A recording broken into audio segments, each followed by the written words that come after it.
Hello and welcome to the first session of Future of Intelligence in the Age of Intellectual Scarcity. This seminar consists of polemical arguments against three apparently dominant scenarios concerning the rise of future intelligence, whether in the domain of artificial realization or in the realm of political thought. Each session of this seminar presents an elaborate criticism of a series of ideas put forward to unshackle intelligence, technological or social, from the yokes of humanism and rationality.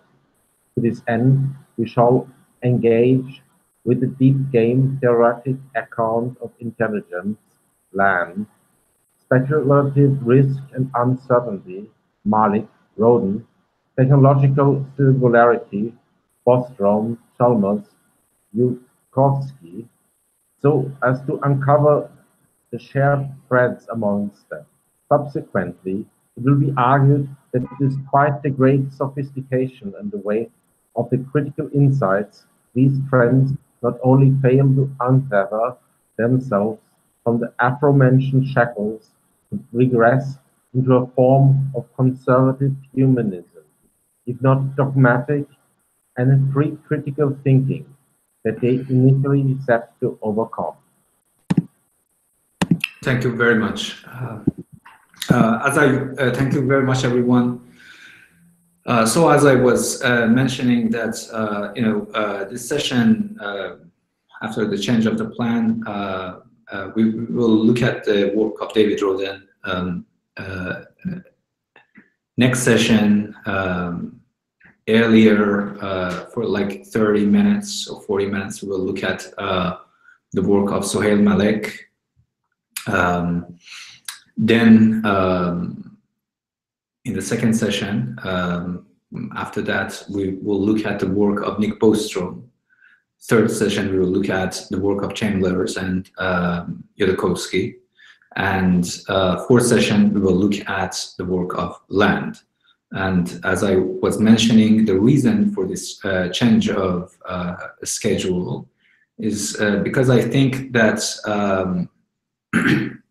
the first three have something fundamental in common with one another. Whereas the fourth one, yes, it has characteristics of the first three, but it has a few other more components which should be addressed and tackled in their own terms. So those of you who haven't taken my classes, essentially this is a very casual one. This is not academia. We are not having a rigid conversation. Yes, I do read from my texts and notes for like 30 minutes, 40 minutes. But at any moment that you feel that there is something confusing, there is a term that you don't have a grasp of, anything basically, no matter how trivial it might be, please do interrupt me and we will talk about it. We might even diverge because other people will join in the conversation, so on and so forth. But that is the whole point. We are not taking, the regular academic course of teaching here or studying, a subject matter. And of course, we will have some break, and then I will initiate the same procedure, and then please do interrupt me again. And then for the last 30 minutes, I would say, we will open it to questions, discussions, heckling, whatever you want. So with that said, those of you who have read David Roden's chapter, Disconnection Thesis in Posthuman Life, first of all, I would like to know if anyone has some sort of overall commentary ideas about, the contents of this chapter. And then I will start to explain what this connection thesis is and criticize it, and we'll open it up to questions. But before going to that end, let's hear if anyone has actually any comment, criticism, whatever, defense about this connection thesis.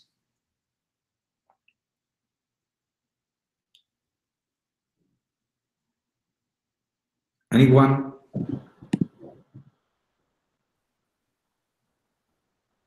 Giancarlo? I mean, I'm starting from people that I know are, quite familiar with these issues. So I'm just trying to bait them to say something. If nobody comes up with any question, I have to do a random number generator, and the random number generator will then force you to speak. I can say a couple of things, I think. Well, first let's start from the volunteers, and then we go to the, the kind of the random punishments. Go on, Giancarlo. So I really like David's work, and in general, I find it really easy to follow. I read, I think, this paper like a year ago, maybe, and it strikes me as a kind of formalization of trying to understand how artificial general intelligence may come up as a sort of wild disconnection from the human substrate. And yes. I find it quite self-defeating in a way, because it basically says we kind of make particular claims about such and such speculative posthumanism because it would have to happen first. And while I understand that there's some cabit on that, I mean, he actually goes on to say that we may be able to make some ethical claims about posthuman life or whatever it is.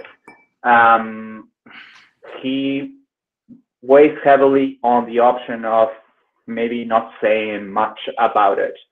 And I don't know, maybe this is going forwards into the course, but it's kind of like a quietist response to Bostrom and the work of Future of Humanity Institute that heavily relies on AI panic. And instead of relying on some sort of starry-eyed AI optimism, Roden's choice is to suspend the ability to make any kind of non-superficial claims about artificial intelligence or post-human intelligence. And I don't know, I find it to be quite interesting as a position to hold, but momentarily. However, moving forward, I don't know that it actually sets out a particular agenda. Yes, I mean, in other words, how much the speculative thesis that a future artificial intelligence or post-human, technoscientifically realized, being disconnected from its existing human substrate, namely Homo sapiens, how much this thesis can actually tell us anything about how to move forward without bringing out questions or concerns which are themselves predicated upon vagaries of speculation. Yeah, to me in particular, it leaves Roden with a kind of, how to put it, without ammunition for any kind of positive forward-thinking, philosophical, or even practical agenda. And it makes no claims to the future. So basically, we cannot predict the future. Therefore, the future is canceled. We must live in the present, and the present is underwhelmingly human. Yeah. Okay. Okay. Fantastic. Fantastic, Giancarlo. Please, any person, and maybe if no one is volunteer, Patrick is going to select one at least randomly. I can jump in Please go on. Please go on. Is it possible to sort of read this not so much as a disconnection thesis, although that's what he calls it, but as an issue of sort of constant refocusing, just in the sense that renegotiation. Yeah, that's exactly right. I mean, as the human develops towards post-humanity, the point of disconnection could very well be pushed. And what this establishes is just that we have a certain horizon in our speculation, A, and B, that there could be a true disconnection point, but absolutely that aside, that this horizon is constantly shifting, and rather than saying, oh, we can't tell, rather the issue is, well, we have a certain space before the horizon. Why not focus there? Fantastic. Well, essentially, the entire critique that I'm going to levy against Roden's thesis is precisely on this issue. And that I would say that if we take it as a renegotiation, I think we are in a good, solid, robust philosophical scientific ground. But if we call it disconnection, while pretending as if it were a renegotiation, then we are just simply armchair speculation. And armchair speculation really doesn't have any sort of claim about the ethical concerns or anything. And renegotiation comes back to this idea of the critical philosophy. What is renegotiation? It's essentially dialectics combined with epistemological criteria or epistemological basically methods capable of distinguishing what is already at a stake, or at least at each and every stage of this renegotiation, what kind of epistemological concerns we are talking. How are we actually renegotiating? How can we renegotiate ourselves in our position with regard to a future intelligence if we don't have healthy epistemological criteria, but also the so-called dialectics? This comes back to Kant, really, I would say, or not probably Kant, but the turn from precritical philosophy to critical philosophy, from Kant to Hegel and the rest of German idealism, in the sense that a speculation without dialectics and epistemology is simply a vagary. It's what Kant calls a fanaticism. We call it today, whimsicality, in an ordinary language, and that's the whole point. So if it is simply a matter of choice of terms, then Roden should be forced to accept that there are some dialectical concerns here, so as epistemological concerns. And those epistemological concerns and dialectical concerns should be as relevant to us as they are relevant to this conception of a future intelligence. Otherwise, it would be just pure disconnection. It would be a pure vagary of a speculation. And yes, that's exactly, I would say, one of the cornerstones of what I'm going to talk about today. So, let's start. If I apologize for 1 second, I need to get some soda. 1 second.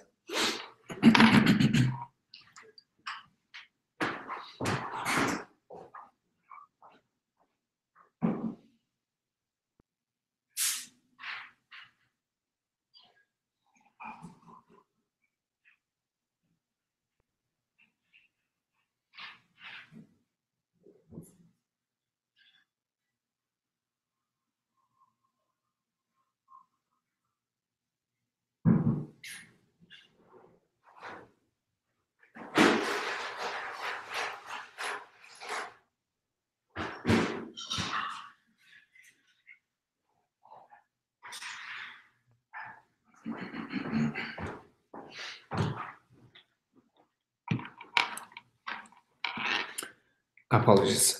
So a little bit of background. So essentially, our emphasis in this course is certain kinds of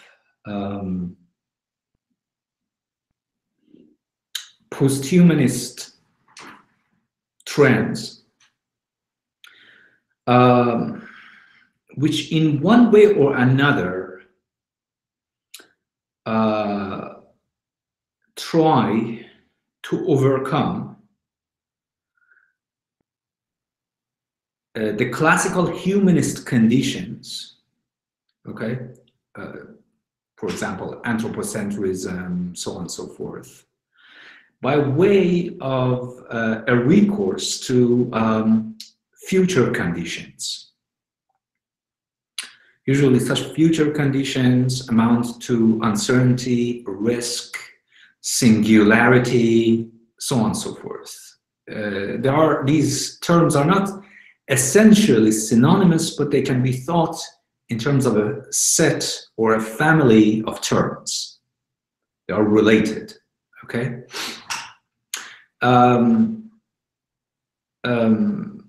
We are not putting our focus in this session only tangentially. We are not putting our main focus on other trends of posthumanism. We will actually try to show or grasp that certain aspects of this singularitarian thinking, this future is uncertain, future is imbued with risk, future,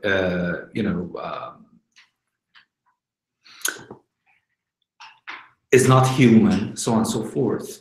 We try to show that some of the aspects of these theses actually overlap with what you might call to be the more egalitarian form of posthumanism, as it is put forward today. Like, for example, I would say new materialism, so on and so forth. This doesn't mean that they are equal. It's just that they have points of overlap, okay? And these points of overlaps are extremely important precisely because if we can't really pay attention to them, essentially the conclusion of both the so-called egalitarian posthumanism and this kind of singularitarian posthumanism, which tries to overcome, not just simply overcome humanism or anthropocentrism, but to terminate it once and for all, terminate the face of the human, break from the cage of anthropocentrism in a kind of a violent the conclusion of these two theses, if you don't pay attention to the overlaps, actually do converge. And I actually want to argue that that the way that they converge is actually the very philosophy of neoliberal humanism. That they try to break from the cage that they try to overcome the biases and prejudices of anthropocentrism. But at the end of the day, in one way or another, there is a possibility, more than a possibility, I would say, that they actually converge. And that point of convergence is actually the square one from which we set to escape. Conservative humanism, today encapsulated by the neoliberal politics and neoliberal thinking. So, let me begin with David Roden's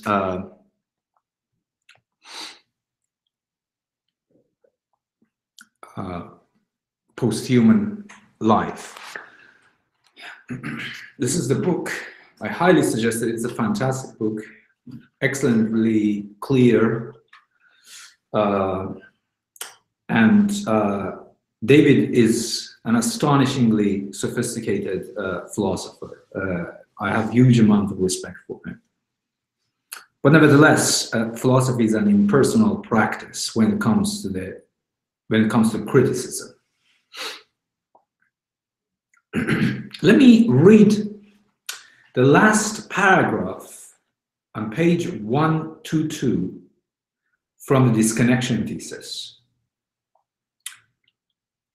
which brings us back to certain points that Giancarlo was talking about.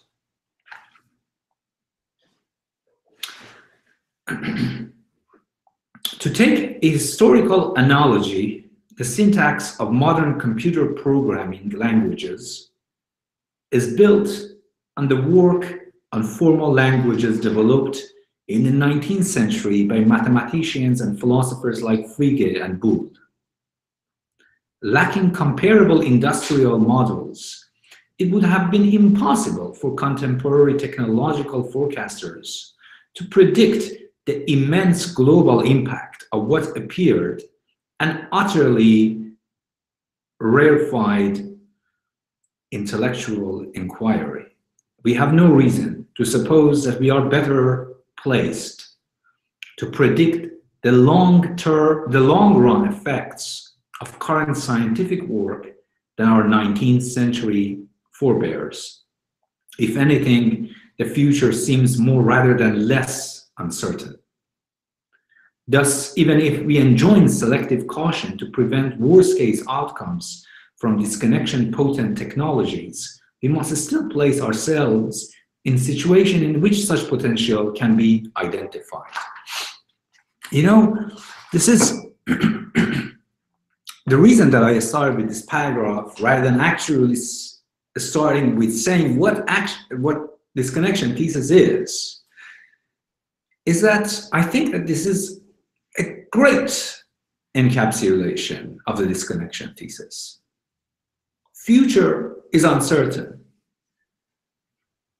To say that future is uncertain means that even though we can predict certain trajectories of the present toward the future, but there are also certain trajectories which cannot predict.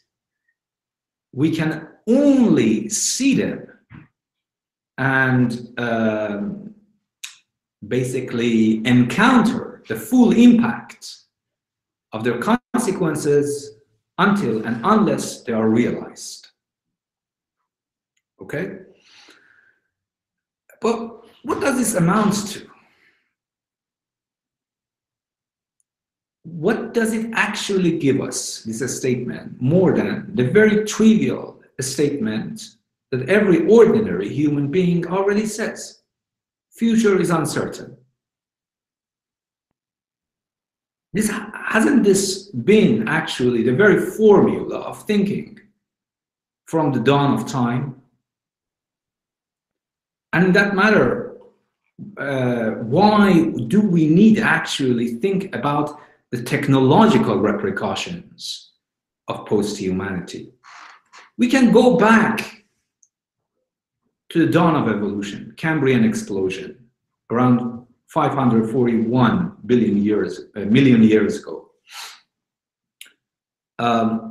When we see an aquatic creature, then we flash forward to the mammals, vertebrates, the great apes. Evolution can also be thought in terms of the future uncertainty. But does a mollusk or any kind of aquatic creature at the Cambrian phase actually think or has the capacity to make ethical injunctions about a future that is fully going to be catastrophic with regard to its current existential register? No. So this is already to pose the very question of these kinds of ethical concerns with regard to the disconnections of possible future or possible futures is already, we are in the domain that we are the platform. Essentially, otherwise there wouldn't be any kind of ethical injunction with regard to the possible, catastrophes, or by catastrophe I mean it in a very technical sense of run-a-thon, in the sense that, for example, you can think of a system, and this system morphodynamically changes so much that it no longer, by any definition, resembles to its substrate, like a mammal and some sort of, unicellular organism. So this is, I think, a very good point to begin with. Essentially, how can we connect to the future? Well, the whole point is the future is uncertain. This is like a matter of fact. But it is also a trivial matter of fact. What kind of uncertainty are we talking about?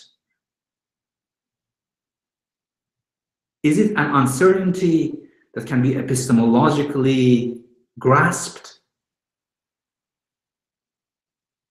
Or is it an uncertainty which is completely outside of the purview of any resources that we have for identifying it? I think David is quite cautious about this.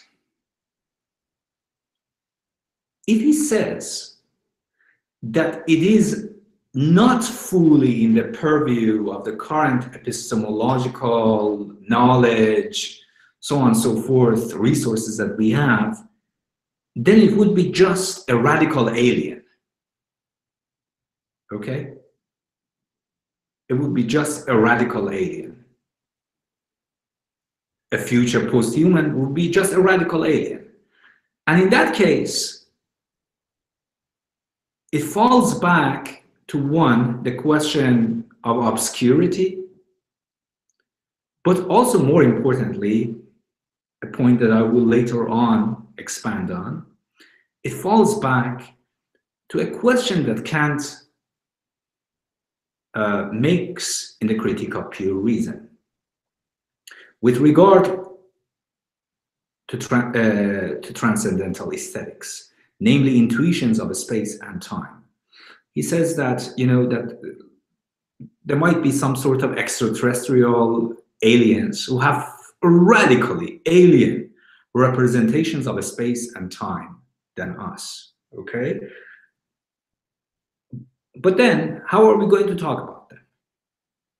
Well, in order to, if the post-human intelligence as a radical alien, if the post-human intelligence is a radical alien, then it is not really about the future. We can also pose the same problem here and now, with regard to some possible extraterrestrials. Imagine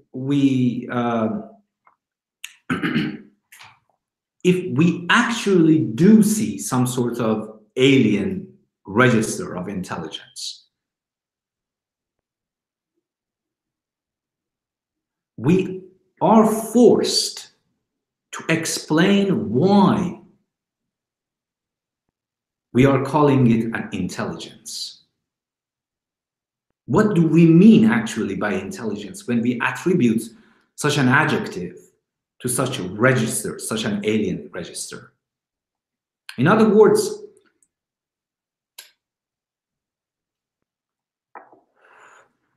if Roden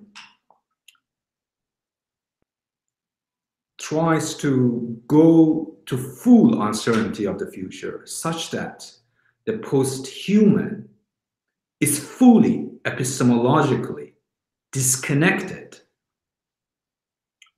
from our resources of knowledge making, theorization, conceptualization, so on and so forth, then there is no reason for Roden to actually talk about post-human futurity. He can as well be talking about here and now, about the possibility of extraterrestrials that are outside of our radar, okay? But of course, he wants to actually talk about post-human intelligence. And to do that, he is cautious. He tries to discuss that a disconnected future intelligence, namely an intelligence that is outside of, that is simply disconnected from its current substrate, namely existing Homo sapiens, existing humans, is not uninterpretable in principle. Now that's a smart move, I would say. It's a very sophisticated move. It is not uninterpretable in principle. Because if he says that it is in fact uninterpretable, then the whole question of future post-human AI becomes null and void. We can just talk about other kinds of stuff that are happening right now in the domain of universal cosmology, physics, other kinds of sentience. I mean, Boltzmann has already this kind of view that there might be inhabitants in different regions of the universe which can never contact one another, precisely because they have different representations of time, okay? They inhabit different so-called entropy gradient or potential fields. Now that we know that Roden wants to talk about this with caution, saying that this disconnected future intelligence is not uninterpretable in principle, namely reserving some hidden threads of connections, not from an evolutionary perspective or similarity point of view, but in the sense of interpretability, in terms of an epistemic traction on this future intelligence. With that said, I want to show that even though he says this, the way that he charts the territory of his argument, the way that he develops his argument, his cautious account of post-human intelligence as different from radically alien actually ends up in the territory of the radically alien. It loses the semblance of sophistication and caution that it purports to give us, that it purports to hold.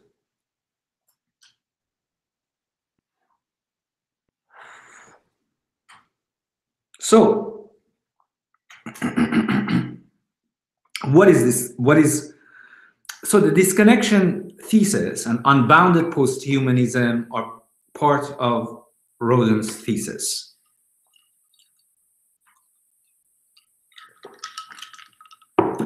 Roughly, this is the idea that prospective posthumans have properties that make their feasible forms of association disjoint from human, or MOSH. This is Ray Kurzweil acronym for mostly original substrate human forms of association. What is interesting in Roden's account is that unbounded posthumans mark a discontinuity with both the biological conception of the human, Homo sapiens as an evolutionary natural species, and the discursive apperceptive conception of human persons, namely sapiens as a rational agency. These two are different.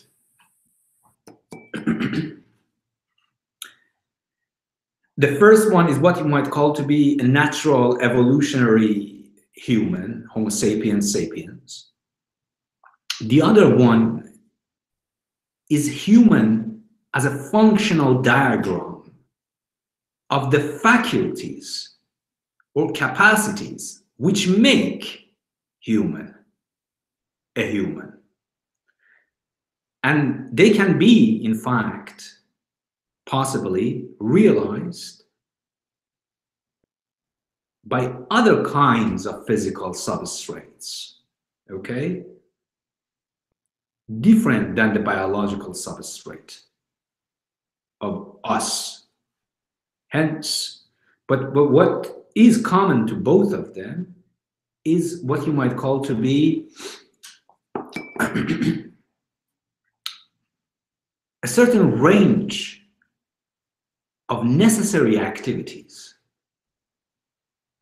These necessary activities can be thought as necessary enabling constraints. Necessary enabling constraints that make us do whatever we do. Practical reasoning, theoretical reasoning, hypothetical reasoning, so on and so forth.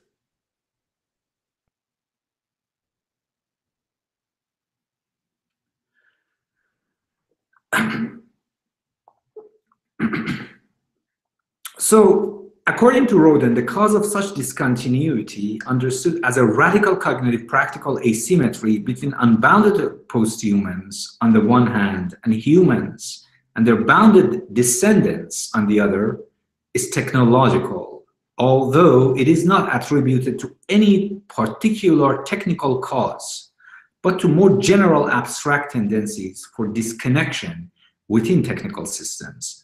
For example, the autonomy of such systems to functionally modify and multiply realize themselves in discontinuity with any natural essence or rational norm.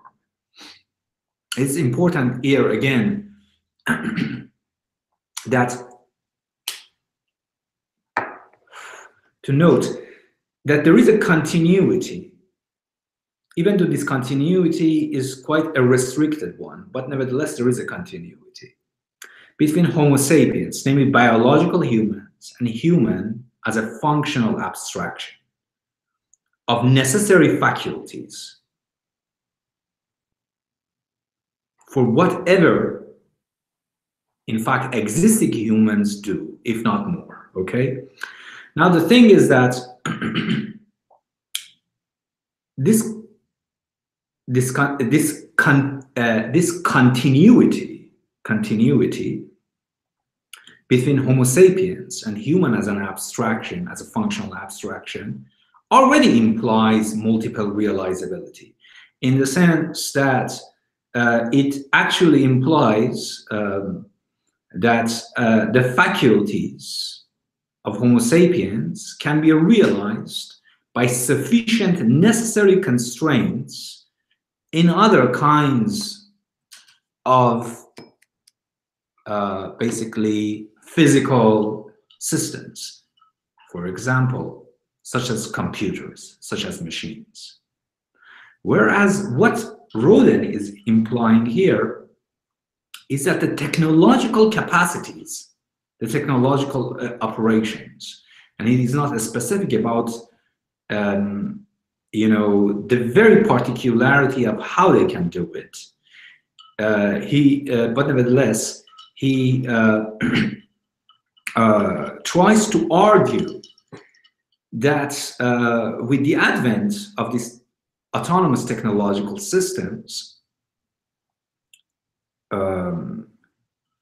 we can understand a different level of multiple realizability, in the sense that we can imagine a machine, a computer, or for that matter, a synthetic biotic life form, to have fundamentally different faculties and constraints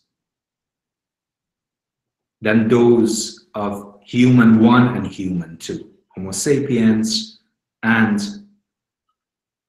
human as an abstract functional diagram. Simply a list of necessary abilities or faculties, so to speak, in a Kantian sense, or conditions. So as I mentioned, the cause of such discontinuity understood as a radical cognitive practical asymmetry between unbounded posthumans on the one hand and humans and their bounded descendants on the other is technological, although it is not attributed to any particular technical cause, but to more general abstract tendencies for disconnection within technical systems. As a result of this radical asymmetry, we should then understand the emergent behaviors of a future AGI from within a framework that is recalcitrant, sealed off from, recalcitrant to any well-defined hermeneutics of intelligence. Because that's well-defined hermeneutics of intelligence is definitely going to be provided by us, the existing humans, or the existing descendants, or the future descendants of the existing humans. Whereas what Roden wants to say is that, no, that, as I mentioned, that there would be a radical breakaway from both Homo sapiens as a model and anything that can be artificially realized or modeled based on Homo sapiens. Okay? Any question? Any question? Heckling, whatever? Clarifications? Please. No?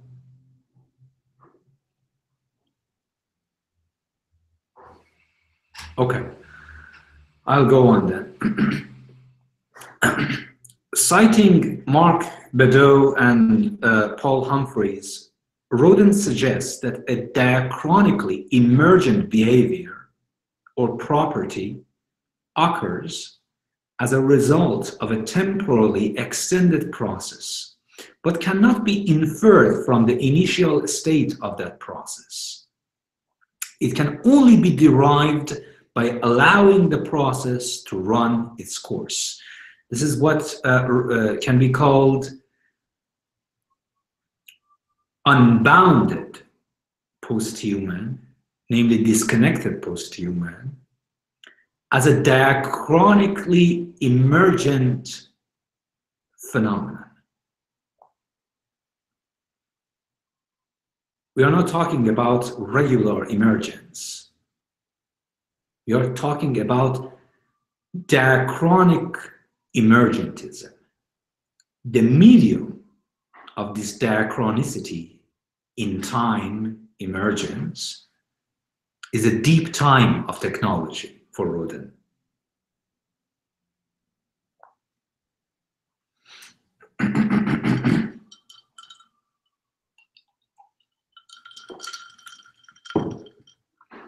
In other words, Unbound Posthumans cognitively and practically reiterate what seems to be a prevalent characteristic of complex nonlinear dynamic systems, namely divergence from initial and boundary conditions. In other words, the disconnected posthuman, in the sense that Roden is talking about it, is actually already a register of nonlinear dynamics. A physical system can fundamentally and radically diverge from its initial conditions, no matter what these initial conditions are. Given a few perturbations beneath the threshold of measurement, a dynamic system can evolve in an explosive manner from its initial conditions, such that, for example, if the human is such and such, given such and such technological perturbations, the posthuman can evolve catastrophically, namely in complete disconnection in an evolutionary sense from such initial conditions, here and now, the existing human, the existing Homo sapiens, or their descendants, computers or machines which are modeled on the Homo sapiens. Is this clear?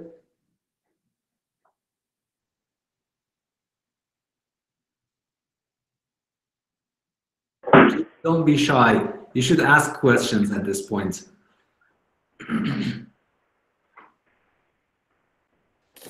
So I have a question. Absolutely.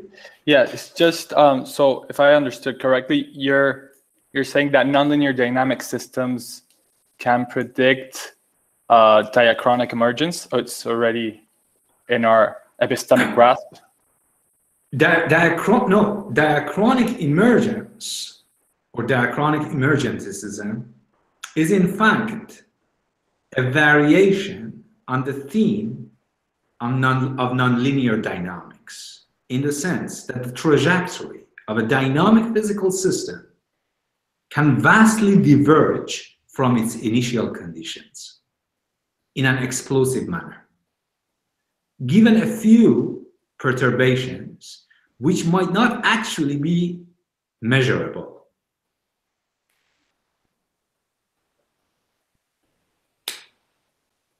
Right, okay.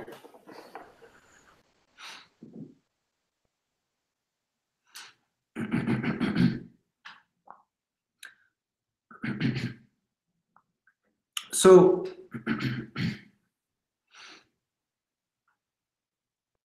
whatever may be the initial conditions of realization for humans, either in the sense of humans 1 and humans 2, Homo sapiens or their descendants modeled on them,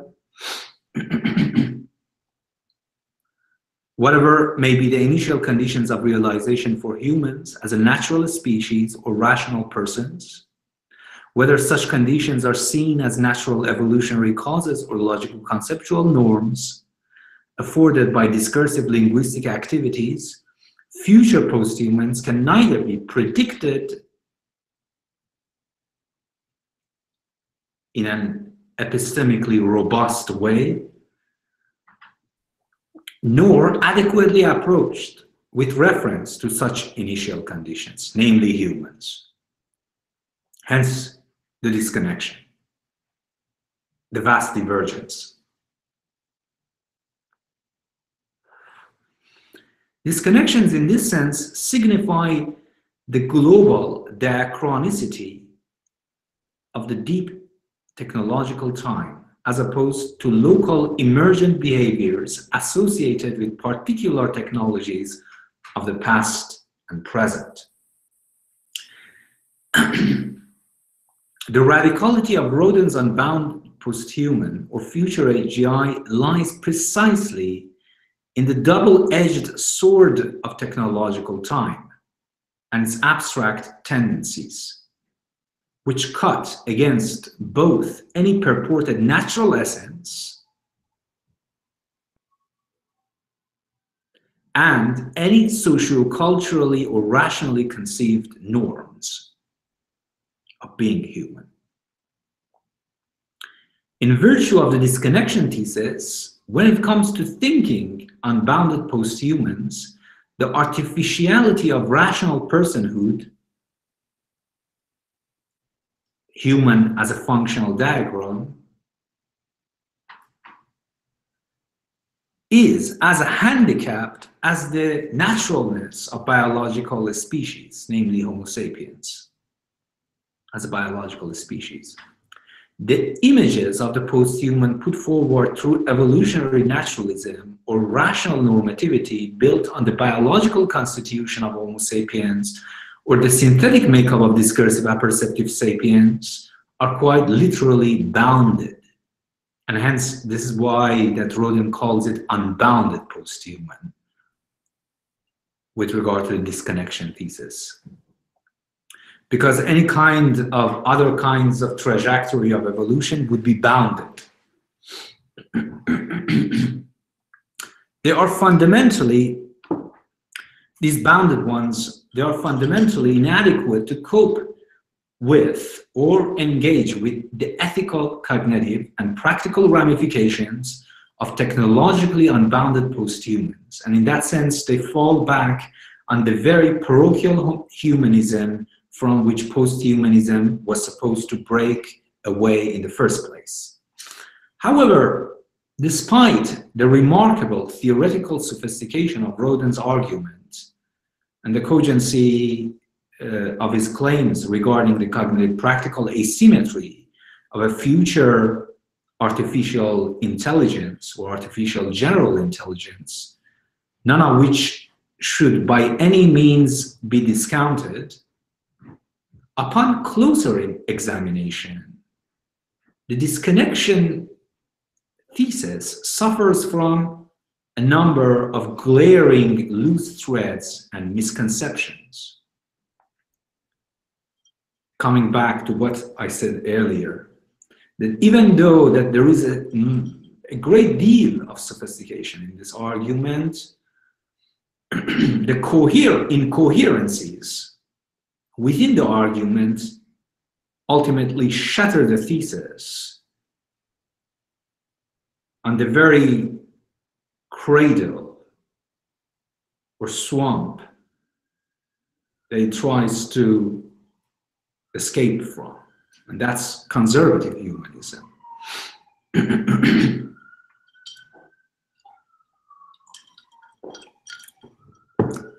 Roden's account of diachronic emergent behaviors within deep technological time and their radical consequences for prediction and interpretation on the basis of initial conditions of realization remains negatively metaphorical.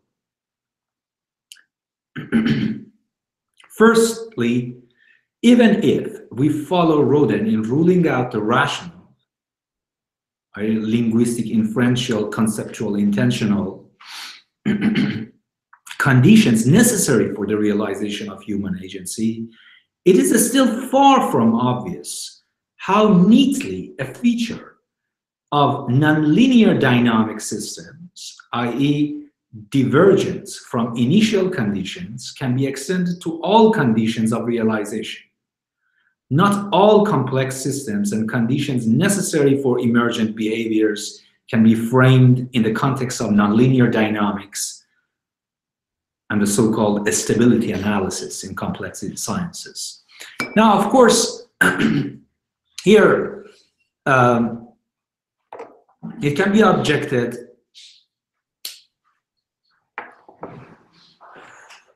that my objection to Roden is in fact Roden's counter-argument, in the sense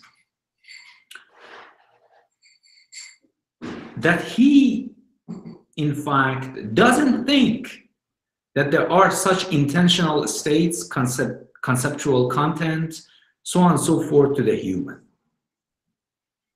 that characterize the human. And in fact, all of such contents, such norms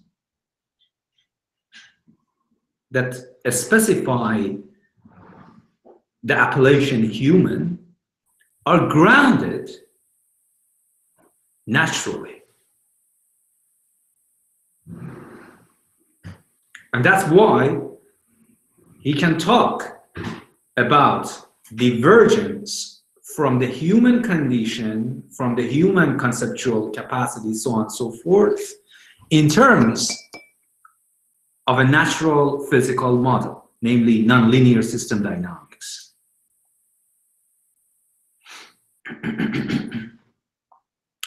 Now, the problem with this is that, yes, okay, let's agree tentatively that, okay, there is no such a thing as a intentional content, conceptual content, or norms for defining intelligence or defining human. And in fact, they are all physical, okay? They're all natural, so to speak, more broadly.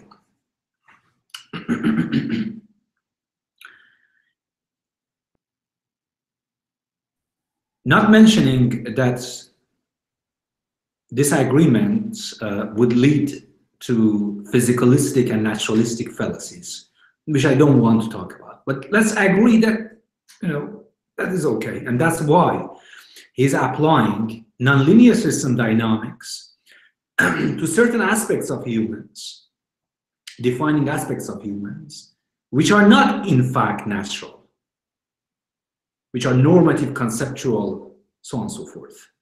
But let's say that they're all naturally grounded. They can be physicalistically approached. I would argue, from the perspective of the complexity system sciences, that the very model of the nonlinear system dynamics, in the sense that a system can, in sufficient time, diachronic emergence, in sufficient time, can vastly and explosively diverge from its initial conditions, is not, in fact, a physicalistic or naturalistic thesis. It is simply a mathematical idealization. A mathematical idealization, which is useful, but it cannot be, in fact, applied to natural physical systems. Now, let me come back to my point via the main component that distinguishes a nonlinear system dynamic divergence down the road, the so-called global Lyapunov exponent, which is a measurement for understanding how dynamic systems evolve in time and how much can they diverge from their initial conditions.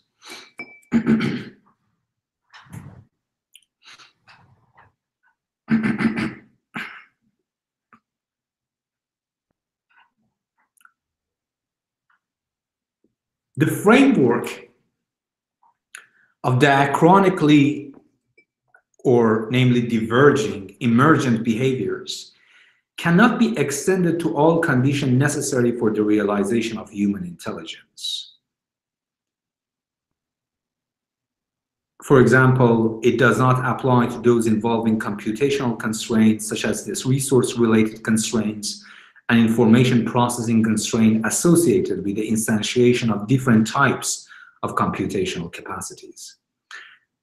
Secondly, the so-called radical consequences of the divergence from initial conditions, a posthuman, an unbounded posthuman intelligence from its existing human substrate,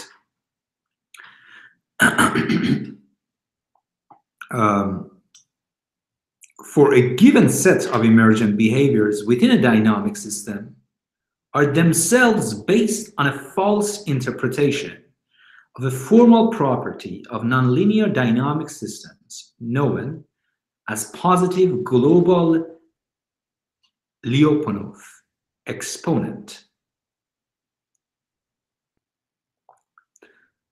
It's Lyapunov.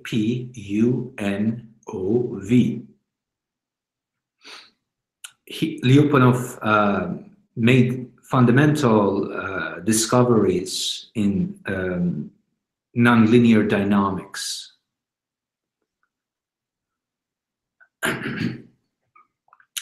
This has been the root of a complexity folklore that is not only widely popular in the humanities, but also prevalent in commentaries on complexity sciences. In short, nonlinear systems are sensitive to initial conditions, okay? The smallest amount of local instability, perturbation, or uncertainty in initial conditions, which may arise for a variety of reasons in different systems, in basically Roden's case is technological perturbations, a kind of like a,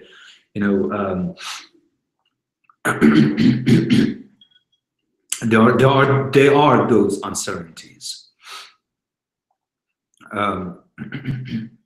which create a massive uncertainty down the line.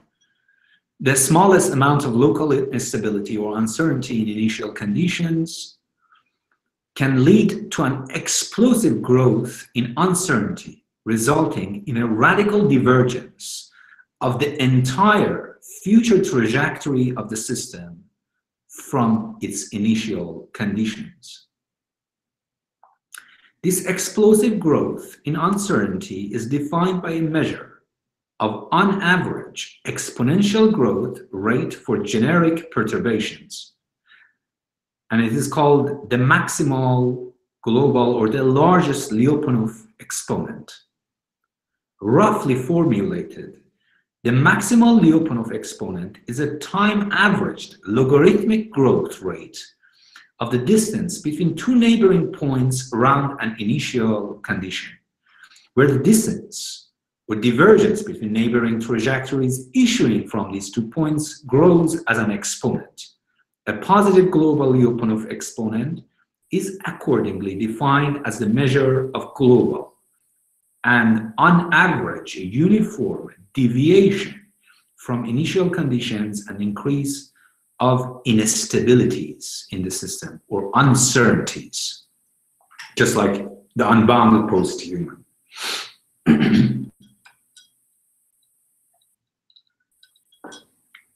Now, global Lyapunov exponents come from linear stability analysis of trajectories of nonlinear dynamic systems.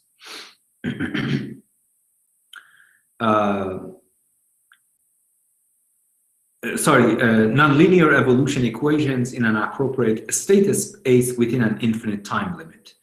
The idea of radical global divergence in trajectories or uniform explosive growth of local instabilities is therefore only valid within an idealized, infinitely long time limit. But the assumption that exponential deviations after some long but finite time can be properly represented by an infinite time limit is problematic. In other words, the radical conclusions regarding the limits of predictability and analysis drawn from the interpretation of positive global Lyapunov exponents hold for only a few simple mathematical models, but not for actual physical systems. And that is the folklore. And that is also the folklore that is underlying this kind of explosive divergence in Roden's account, or diachronic emergentism of the unbounded posthumans from their initial conditions, which are the existing ones.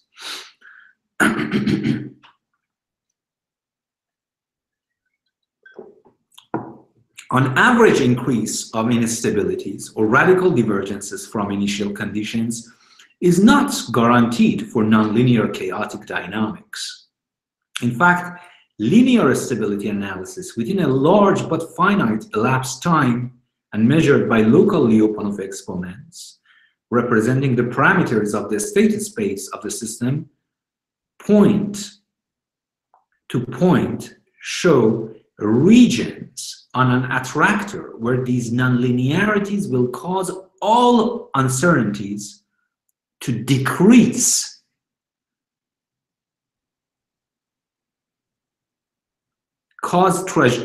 In other words, causing trajectories to converge rather than diverge, so long as trajectories remain in those regions.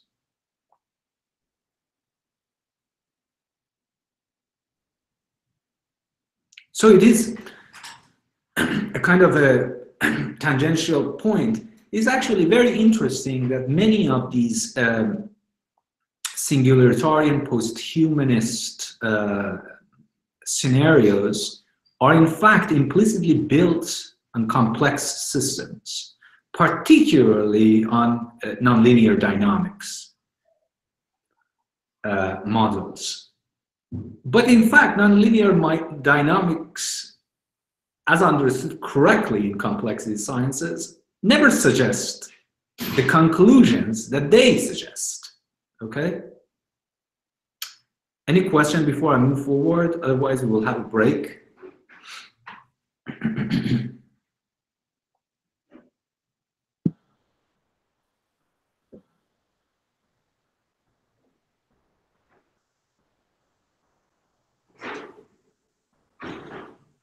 Anything?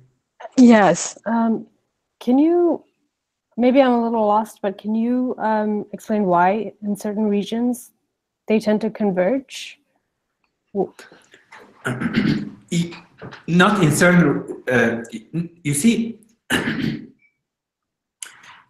you know, the array of a status space in which, so essentially you have a dynamic system. I mean, in a kind of a, what I would say, a simplified, perhaps even reductively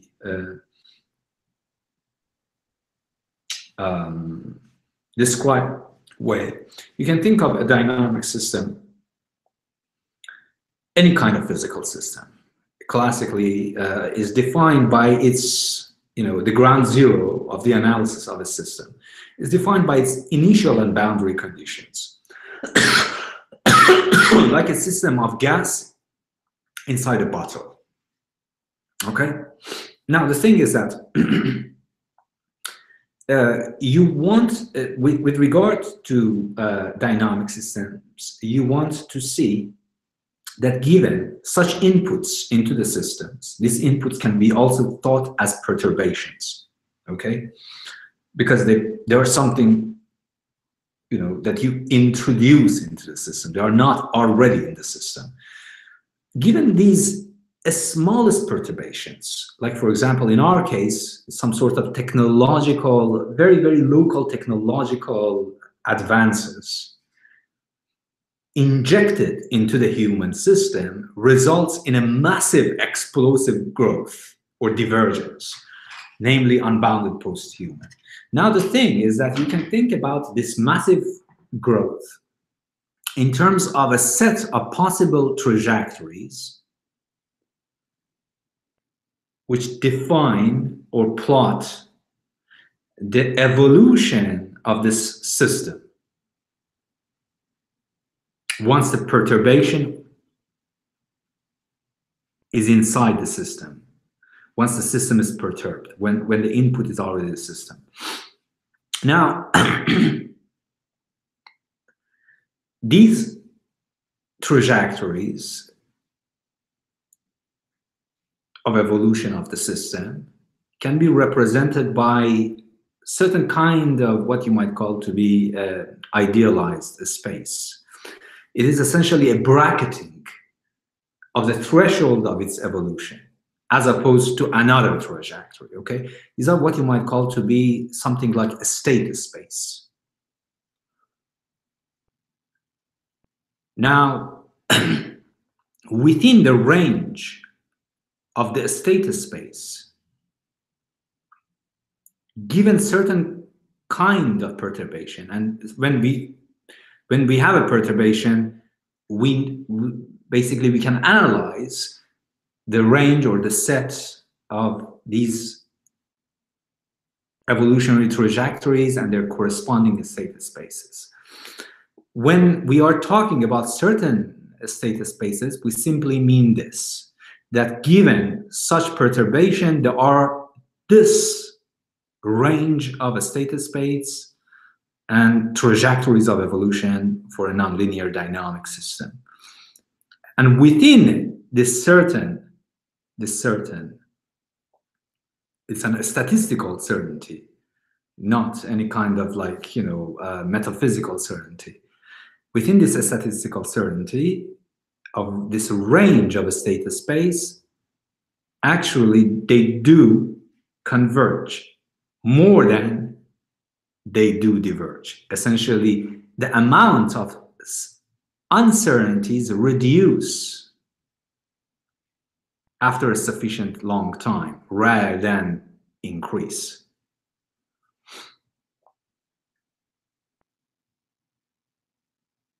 You can think it about a diagram, just like imagine a box. This is your system, okay? Imagine a box, a system. Then there is an arrow moving to this box. This is your input. It perturbs the system, okay?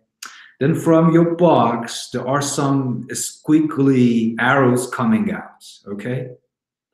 These squiggly arrows are defined by a range or threshold.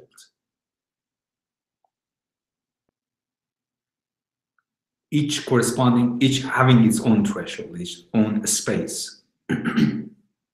Within this range, given a sufficient time, according, in fact, to Lyapunov exponent, which is the basis of the linear dynamic and nonlinear dynamic systems, given a sufficient time, uncertainties, namely the amount of perturbations, do decrease instead of increasing.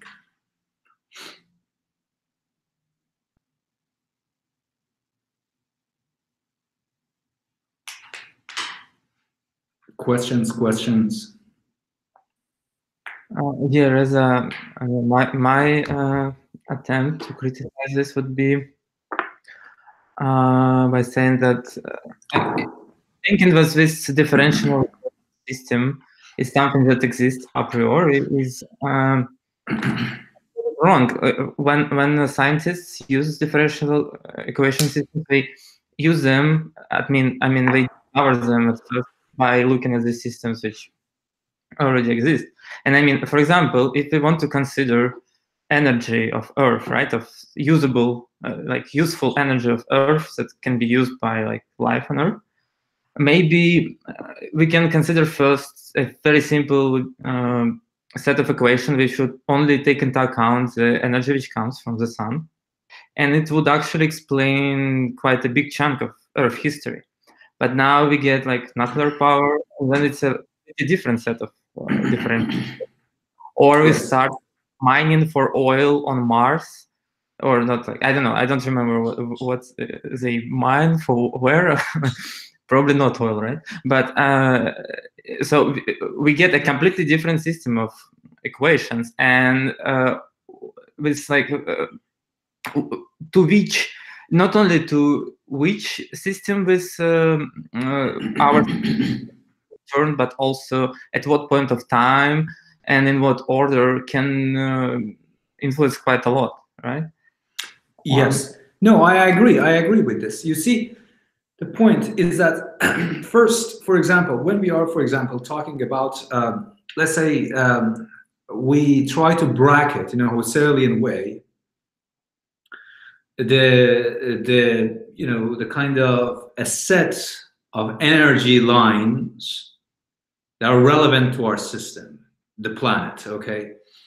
And we are going to basically turning these energy points, these energy indexes into a system. Obviously, the first thing that we need to have is a set of criteria for recognizing and defining the initial and boundary conditions of our system, right? That is like basically it's like a ground zero of a stability analysis. You have to have an initial and boundary conditions criteria, from which then you can launch, and study the evolution of the system. I do agree that the equations can fundamentally differ, and that's why there are different systems, different models of the system, so on and so forth. But the thing is that if we are simply talking about this kind of explosive divergence, then we are actually talking about nonlinear system dynamics. And inside that, Lyapunov exponent is still considered to be the canonical model of not the equations, but the very space of possibilities, mathematical space of possibilities that can happen within such a physical system, within this given order of time, such initial and boundary conditions, so on and so forth. The whole point is that this whole idea of explosive growth, it is not necessary. It can happen. It can happen. It can happen in a nonlinear system dynamics, but it cannot be taken as if it was an a priori natural law, because it's a mathematical idealization.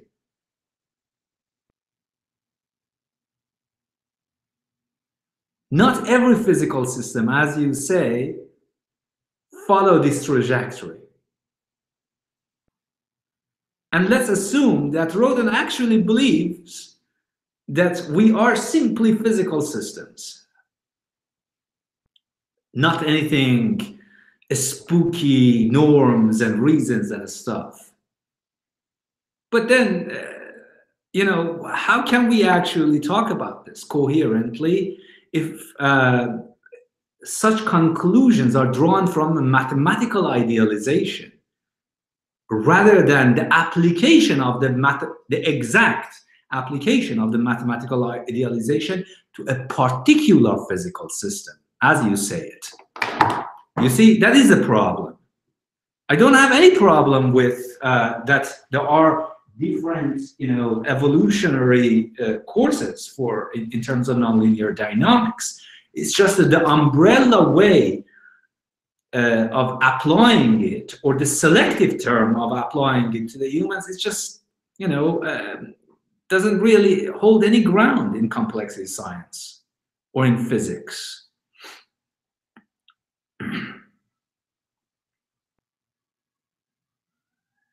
What are the measurements? What are the initial conditions? What are the boundary conditions? Can we see them? I have no problem to actually, you see, this is one of the things that you probably know it already, that I can put on the mask of a pure rationalist and fight you the great normative fight, but also I can put the physicalist mask and actually show you that this choice is completely arbitrary.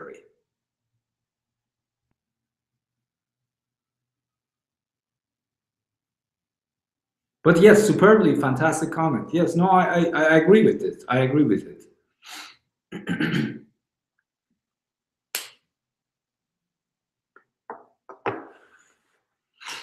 Okay, shall we have a quick 5 minutes break and then come back? Yes. Yeah, let's do it. Super, excellent, excellent.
Whenever you are ready,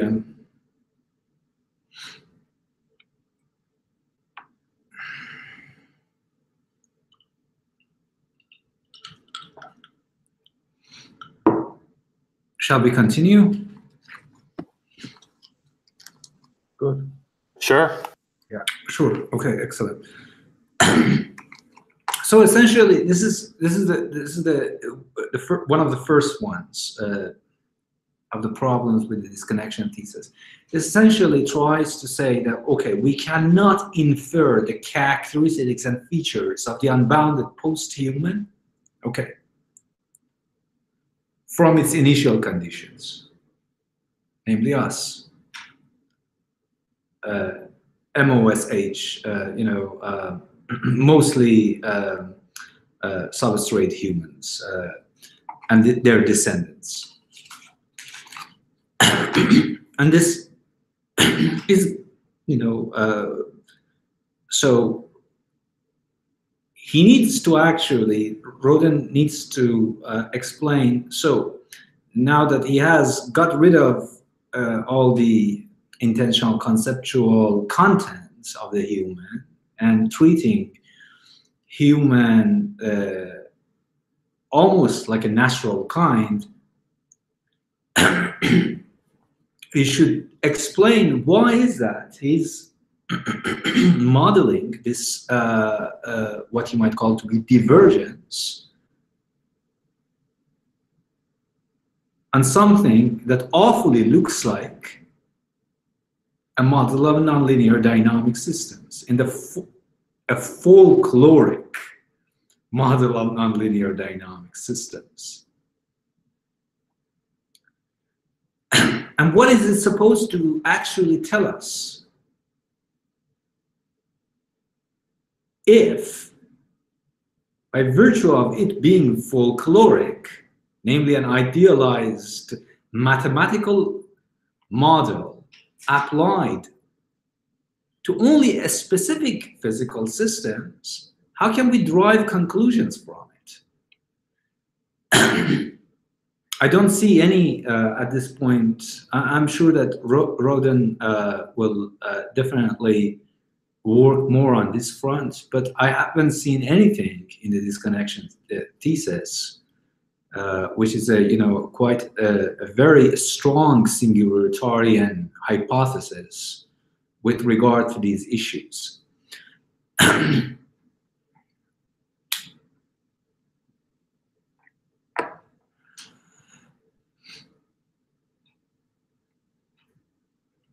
And another thing is that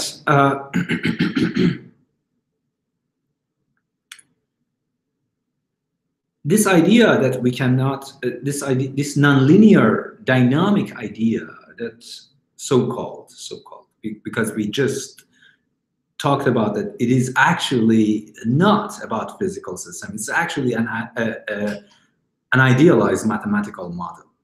This idea that we cannot infer the future of the system from its initial conditions only holds, in fact, for dynamic systems.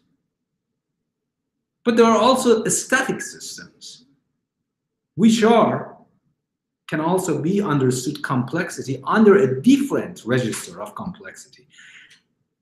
Nonlinear dynamics by no means is a sufficient register of complexity in physical systems. I would like you to read, some of you are already familiar with it, James Ladyman, What is a Complex System? Where he gets rid of some of these what you might call to be dogmas about the idea of complexity as understood in complexity science, in the sense that complexity means variations, differences, nonlinear dynamics. No. Actually, that is not correct. These are only very, very narrow characteristics of complexity, special cases, so to speak. We do, in fact, have static systems which are complex. So where is the discussion with regard to the question that in fact human can be understood as in fact an aesthetic complex system?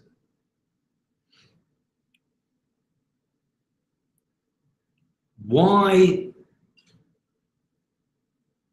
the thesis of nonlinear dynamics in this folkloric sense is being applied to naturally evolved humans, if such humans cannot be brought under the purview of a linear dynamic system or linear dynamic physical systems. These are, I think, all things that should be elaborated. But regardless, there are more glaring, I would say, flaws inside the disconnection thesis than just this one.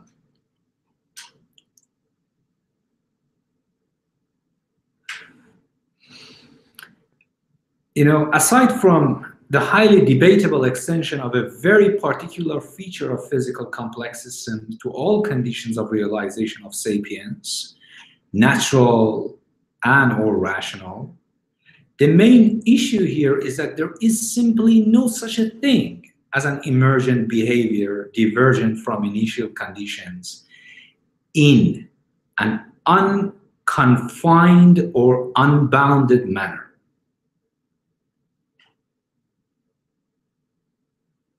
To say that it is an unbounded manner, that risks idealization.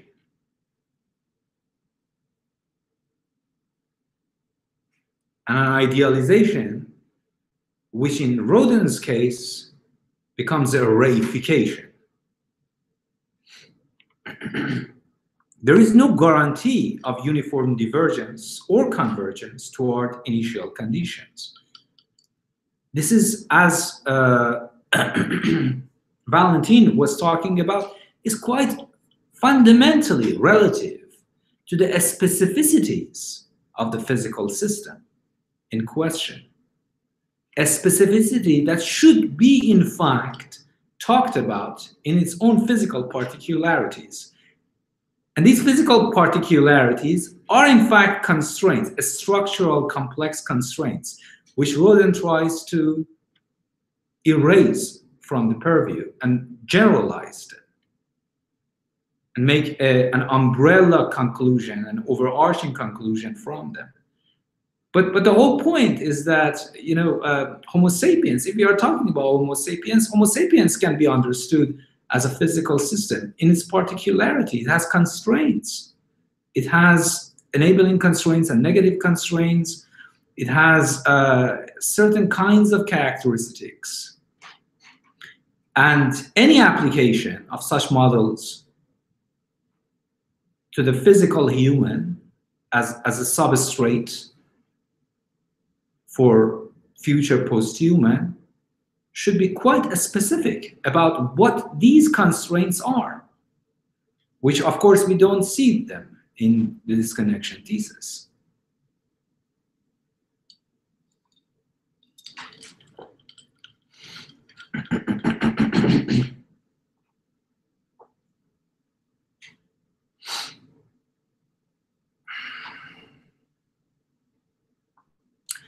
Another contentious claim in the disconnection thesis is that the cognitive practical abilities of posthumans might be founded upon the abstract general tendencies of technological systems.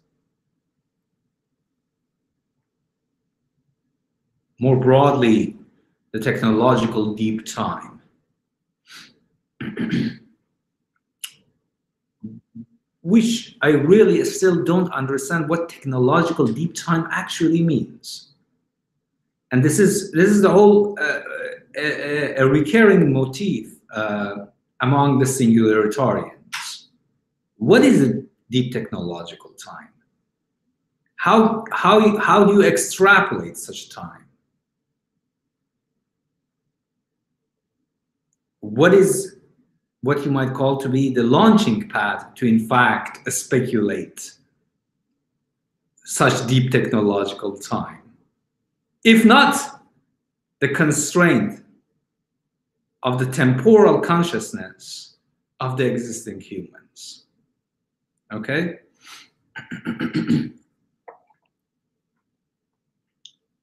So another contentious claim in the disconnection thesis is that the cognitive practical abilities of posthumans might be founded upon the abstract general tendencies of technological systems.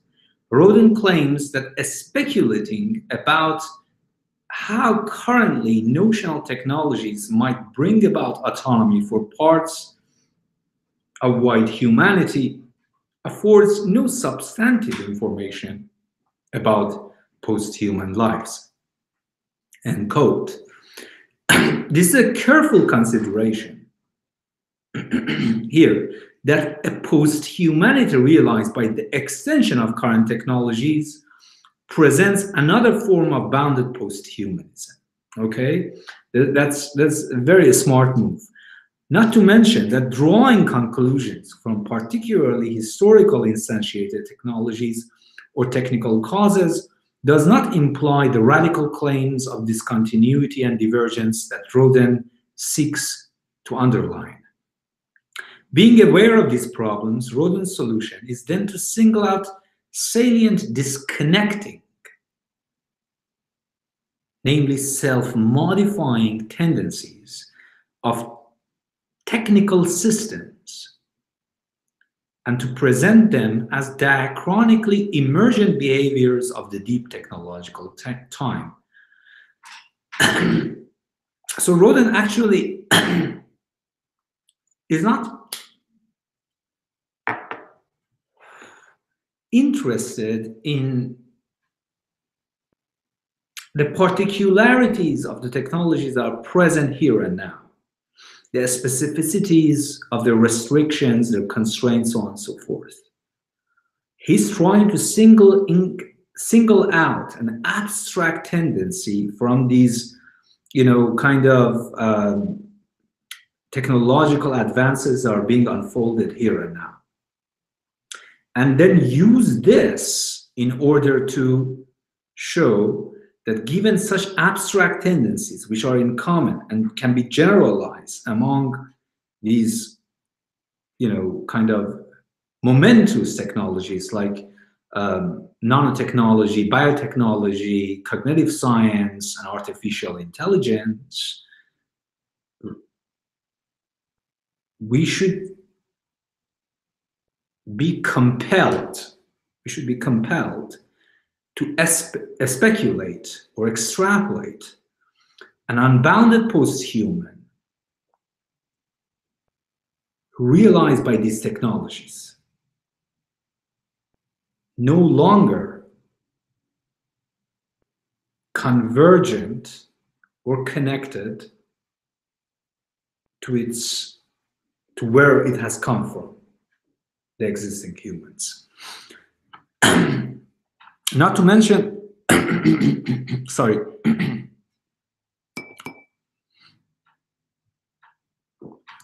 but there is no evidence of the methodological basis upon which these particular tendencies or salient features have been singled out and assigned such high degree of probability or magnitude. Essentially, so he's making an abstraction here, a generalization of the technological singularities, of technological divergences or disconnections. But where is really the method by which he's actually making such a move from the historically evolved technologies, which we have right now, to this kind of abstract tendency of the deep technological time? Any form of abstraction or generalization requires an elaboration about the method of the abstraction. What were your particularities such that you now have general abstractions? Do we see them? No.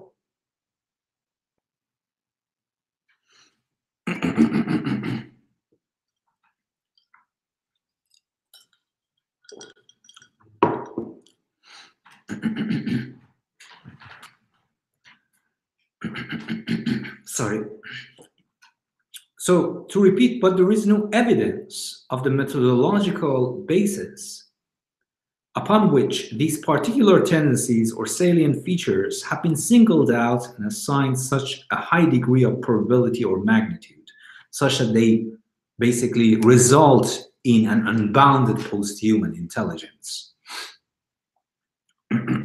Selection of salient features or behaviors, in this case, disconnecting tendencies, make no sense other than through an analysis of past and present technologies, namely the particularities of technologies, an analysis that would precisely bring into play the missing question regarding particular technical causes and a specific data with regard to their frequency and context in today's world, in today's technological world. Essentially, this is very much in tandem with what Hegel would have called an indeterminate negation, an abstract negation, as opposed to a determinate or concrete negation. The movement from abstract to concrete, the movement from particular to universal, requires precisely such determinations. And such determinations require methods of their own. They require exact historical analysis. But insofar as they are not existent in the disconnection thesis, it seems as if the generalization of disconnecting technological tendencies, which define the deep technological time that leads to unbounded posthuman intelligence, is just like a kind of a very wishy-washy, indeterminate decision. It's pure personal arbitrarism. If it is simply an indeterminate abstraction, then what does exactly distinguish it from a psychologistic determination, in the sense that I'm a madman, which usually I am, and I say that things might actually all come back to certain kind of initial state, or humans might evolve to some sort of Platonic God or something. You know, if there is no real concrete arbitration, then all sorts of arbitrations are allowed. Then why should we choose this one as opposed to others? Okay? The inductive generalization of specific tendencies in such a way that they enjoy a disproportionate degree of likelihood of occurrence is a well-known type of base rate fallacy in Bayesian inference and judgment under uncertainty. You see, humans are really bad at heuristics. They think that they are distinguished by heuristics, but heuristic is their curse. Any time that they actually engage in some sort of inductive heurism, they are going to be biased, because usually such judgments are made under uncertainty. And under uncertainty, literally, the curse of arbitrariness of the judgment haunts you. You know, anything that you say might actually, you know, be true, be inductively true. So Bayesian inference problems comprise of two types of data. The background information, which is called base rate information, and the indicant or diagnosed information. The base rate fallacy with regard to the judgments under uncertainty occurs when diagnosed information, or the so-called indicators, for example, causally relevant data, are allowed to dominate the base rate information in the probability assessment. In other words, the absence or weakness of calibration between base rate and indicant information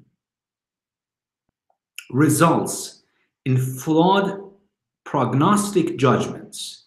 In case of Roden's disconnection thesis, some diagnosed features, representatives, such as propensity for autonomy and disconnection in certain technical systems, are taken as general tendencies of future technologies, but in a completely biased way. And that's the whole base rate fallacy is about. The outcomes of technological evolution are outlined precisely on the basis of the overdetermination of some representatives, i.e., the selection of certain diagnosed data or features as causally relevant, as opposed to other causal factors, okay? The problem of arbitrariness of judgment. But it is exactly this seemingly innocent notion of relevancy, selected on the basis of a diagnosed prominent causal role or representative feature, that is problematic. It leads to judgments in which base rate data, such as other non-salient or irrelevant features of technical systems that apparently lack any explicit causal role, as well as those uncertainties associated with specific historical conditions around technological evolution, are ignored. So it becomes simply a matter of subjective selectivity. Subjectivist, in fact, subjectivist or psychologistic selectivity. Consequently, the final result is an overdetermined prognostic judgment regarding how the tendencies of the disconnecting technologies unfold within the overall evolution of technology, i.e. the claim about the abstract tendencies of deep technological time. Firstly, there is no proposed methodology with regard to the criteria of selection and diagnosis of disconnecting technologies. As I mentioned, that this whole movement of singling out certain concrete or abstract tendencies is quite undetermined at this point in Roden's thesis. We do not know what the criteria of selection for these technical systems are, or how their disconnecting features have been diagnosed and singled out. Instead, what we have is a tacit vicious circularity between diagnosed features of some emerging technical systems and the criteria used to select those systems based on the proposed features. Absent this methodological epistemological dimension, we are adhering to a psychological account of technology that is a trademark of an ideal anthropocentrism, habituated to relying on its evolutionary deep-seated intuitions for making diagnostic and prognostic judgments about that which is not human. See, the falling in trap of anthropocentrism is not just if you are cursing norms and rationality. Even if you are doing probability analysis you can fall back into the dogmas of anthropocentrism. Questions here before I move forward?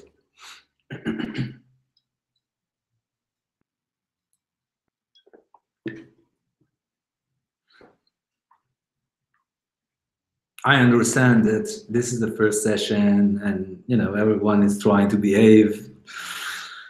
But please, you know, there is no reason to behave at this point.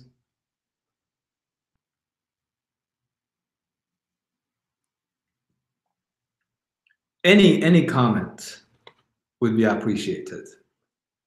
Even off topic. I mean, just, you know, we can tie back different threads. I have a comment. Absolutely.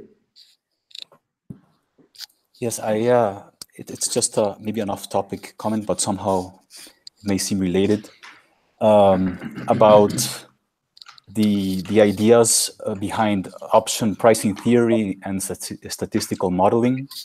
Yes. And the idea of uncertainty behind some of the models, which seem to be nonlinear. Absolutely. And how the idea of volatility seems to be ever present.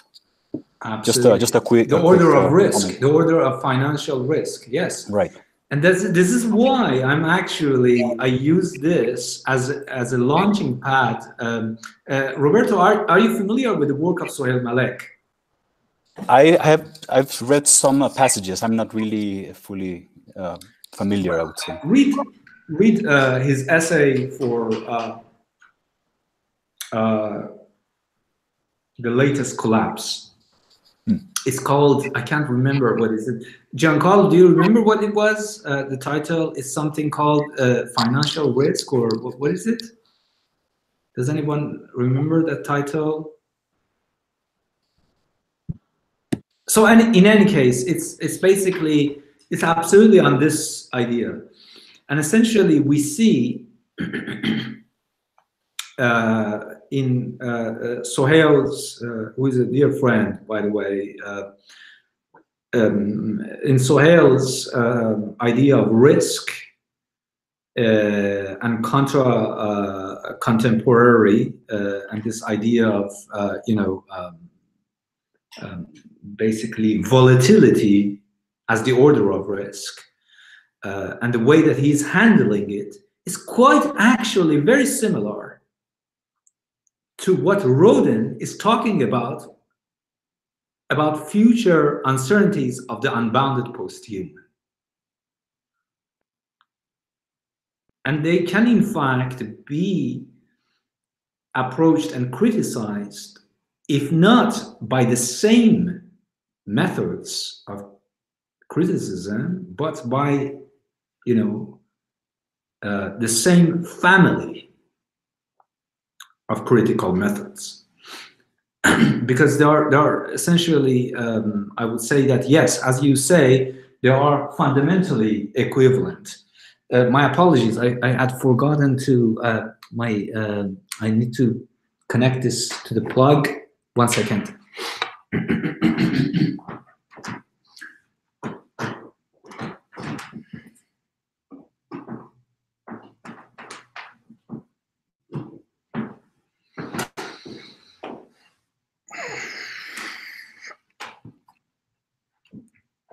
So yes, definitely, absolutely. This is yes, that is already the case, and we are going to talk about it next session. Yes. So any other comments?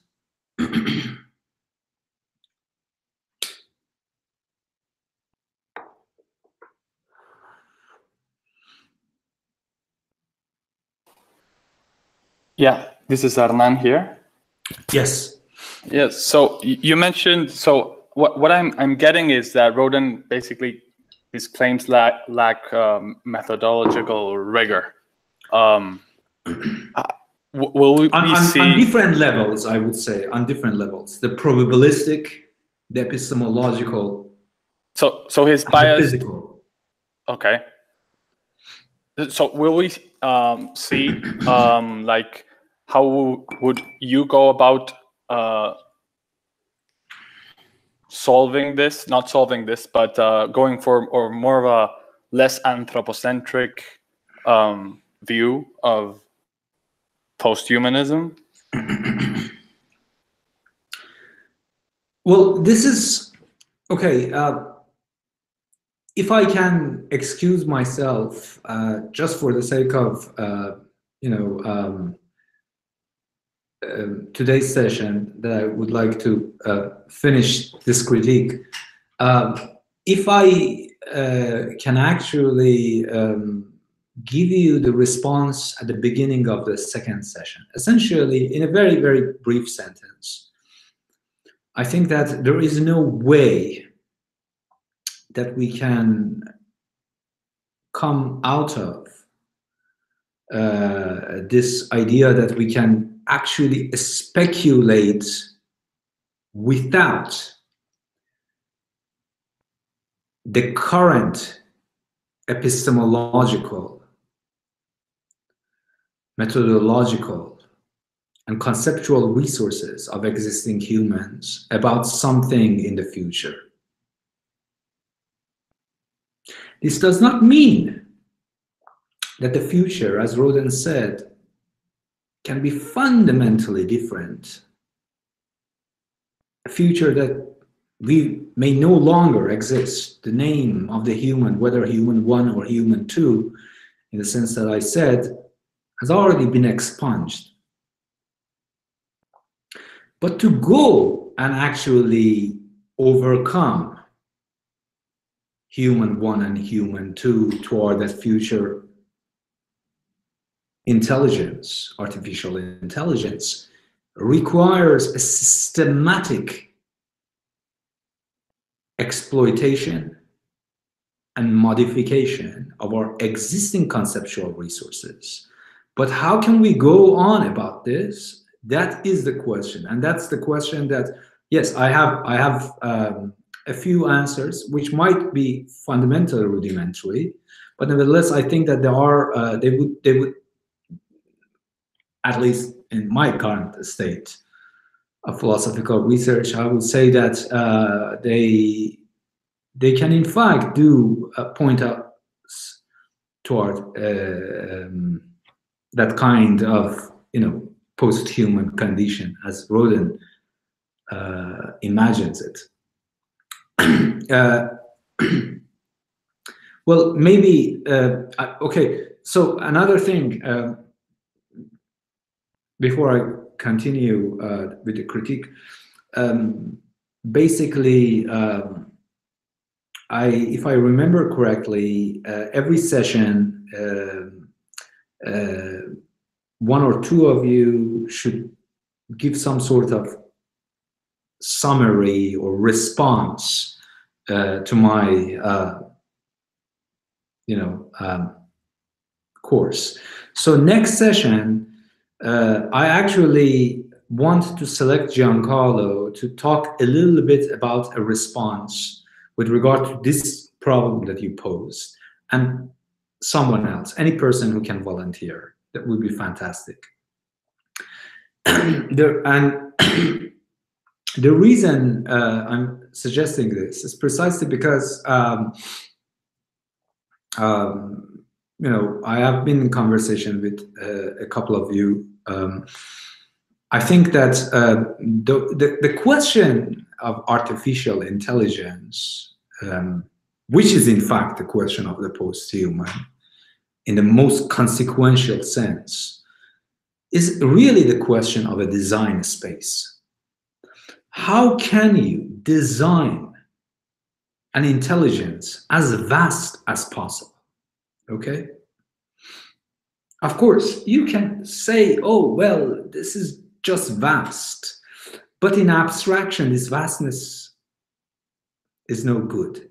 You have to make it. You have to design it. To design a vast space, you have to start from your current constraints, your current resources, so on and so forth. I would say that there are four dimensions, 4 aspects, which are currently,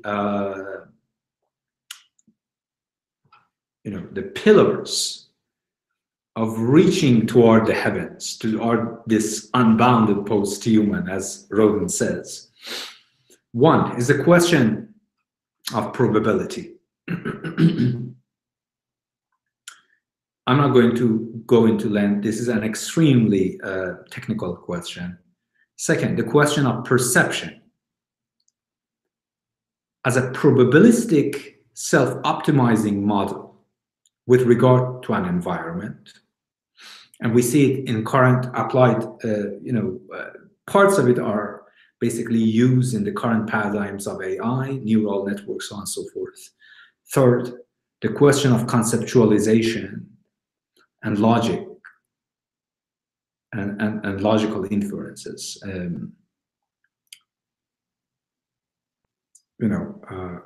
The fourth one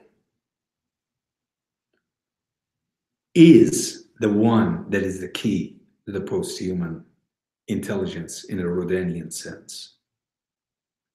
So far we have had three. These three share something with one another. They are either about perception or conceptualization. Essentially, they define the perceptual noetic poles of any sort of cognitive agent. We can talk about different sorts of perception, different accounts of probability, so on and so forth. We can model them differently, different models of conceptualization, logic, and so on and so forth. That doesn't matter. The entire point is to redefine the perceptual noetic pole. Essentially, make new worlds in which, for example, a jar of honey tastes sweeter. What does that mean? It is neither sweet nor bitter. It is sweeter. It is a different combination, a different synthesis from the existing perceptual, conceptual elements that we have. You see, until we reach that point when a robot sees, as for example, Sellars or Goodman would have said, sees a flock of blithe crows in the sky, we cannot claim that we have reached an unbounded posthuman. What is a blithe flock of crow? When we see a flock of crows in the sky, we see them as either black or white. Well, we don't have actually white crows. We have black by the virtue of our perceptual capacities and also conceptual capacities. The concept of black means that it is not white, means it's not green, means it's not red, so on and so forth. But imagine that a robot can construct its perceptual noetic or perceptual conceptual nodes so thoroughly that it can seize the universe fundamentally differently than ours. That is the question of world building. And that is the very aspect of unbounded posthumanism. Which, of course, to do that, the robot should be able to sufficiently master the perceptual, conceptual resources that we have at our hand right now, black and white. What does it mean to perceive black? What does it mean to perceive something white? What does it mean to conceptual about something black? And what does it mean to conceptual about something white? But more importantly, what does it mean to hypothesize?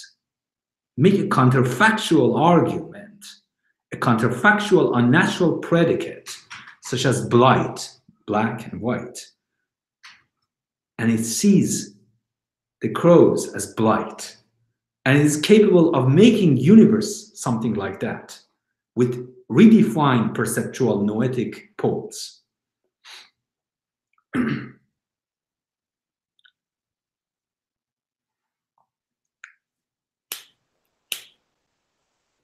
Reza, during the interlocutories in January, you had a conversation with Mikey. Yes, yes. You referenced Goodman's ways of world making. Yes, absolutely. It is, I think, one of the greatest works of philosophy. It is, you see, that work is essentially has written for a different purpose. The point of Goodman's ways of world making, which I really, really suggest to all of you to read. I know that I have suggested this before to my previous students. So this book is essentially about a version of irrealism. That any concept, a rigid concept of reality, is actually contradictory to our conceptual, epistemological, methodological ways of thinking. It's essentially self-contradictory. So the only way that we can think about how we can render consistent and talk about coherently about our epistemological, conceptual, perceptual resources is by thinking about an irrealist thesis. This irrealist thesis is about making different worlds. When I'm saying that making different worlds, this is not just a capricious statement. We are not making worlds just for the sake of making a different world. Every world that we should make should be a new way of knowing about other worlds, okay? So, for example, let me just make a very simple example. Like, both Ptolemaic system and the Copernican system can be thought in terms of world buildings and also in connection with one another. Essentially, in the Ptolemaic system, you see that the sun revolves around the earth.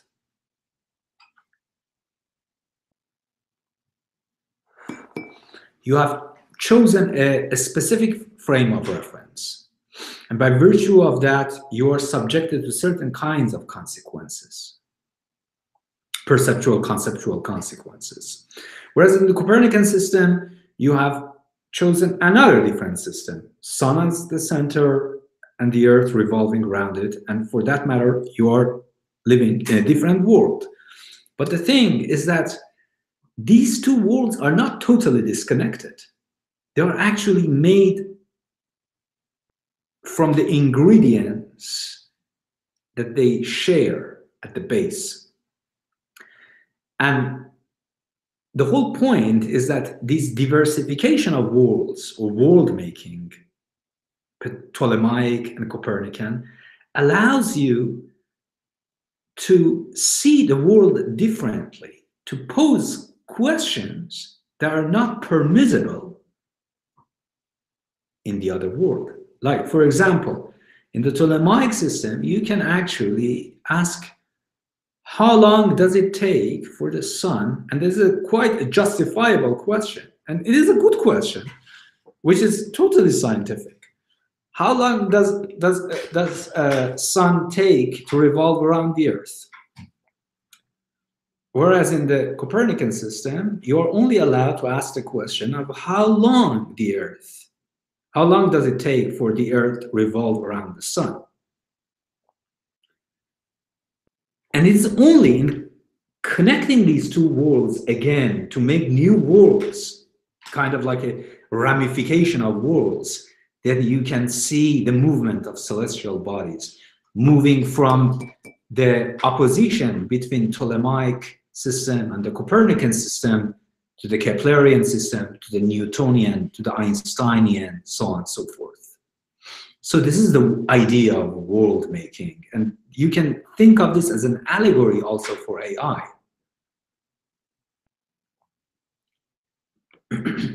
A future AI. Great, thanks. Absolutely. So let me go a little bit, like talk 10 minutes, and we are, as usual, those who have taken my class know that I always fall behind with the schedule, but don't worry, we will figure it out at the end. So let me continue with regard to Roden's thesis.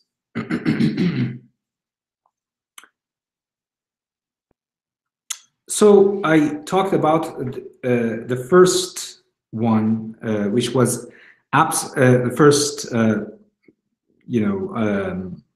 probabilistic or heuristic objection. Absent this methodological, epistemological dimension, we are adhering to a psychological account of technology that is the trademark of an idle anthropocentrism, habituated to relying on its deep-seated intuitions for making diagnostic and prognostic judgments.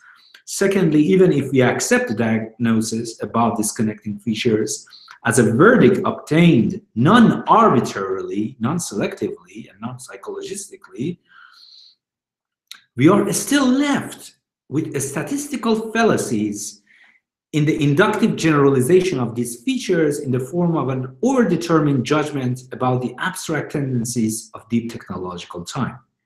This overdetermined judgment becomes the locus of a disproportionately high probability, giving a sense of false radicality or impending gravity to its consequences.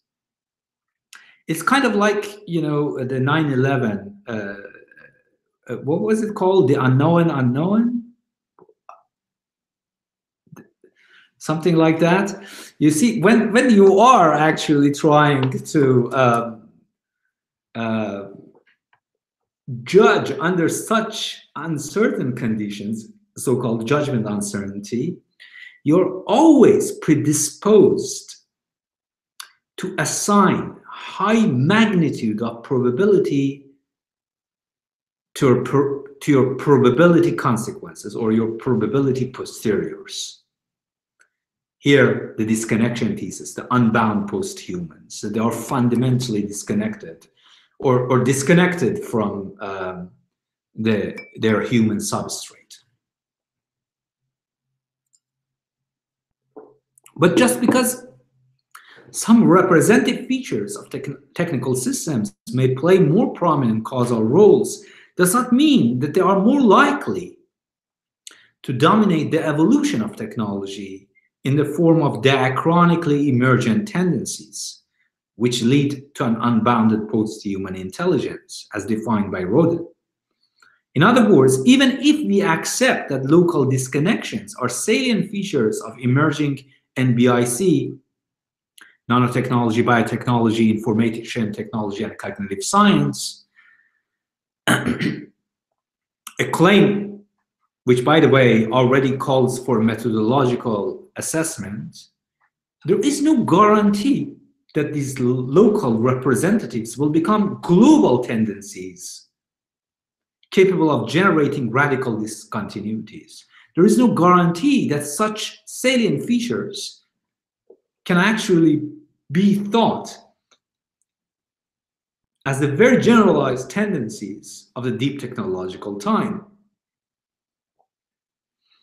Assigning high probability significant weight to these features and then drawing radical conclusions and wagers from them is another form of what Nick Szabo, I really would like you to read his blog post, Pascal's Scams.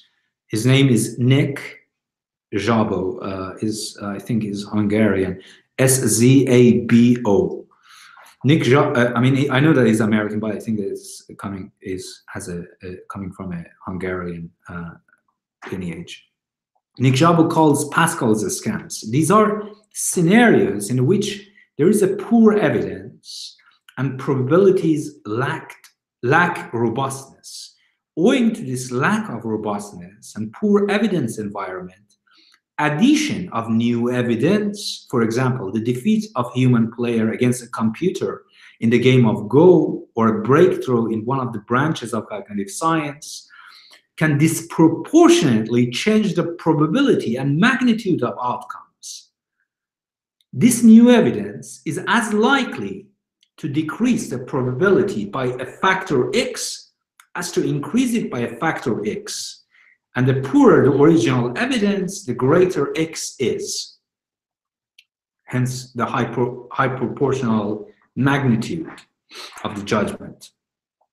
In such an environment, the magnitude of possible outcomes, not just their probabilities, are overdetermined to such an extent that uncertainties become the basis of decision-making and cognitive orientation, forcing us to make ever more expensive bets and form ever more radical beliefs with regard to uncertainties and future scenarios that can neither be falsified nor adequately investigated by analyzing the specificities of the historical conditions of realization. Just very much like the 9/11 terrorist attack paranoia. You know, all of these guys can be goddamn terrorists, you know? That is the whole point.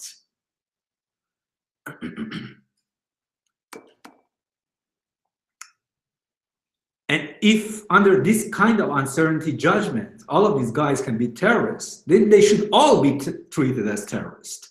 The same thing can be applied to this discussion with caveats, of course, but nevertheless, the base of them is just biased heuristics under judgment with uncertainty.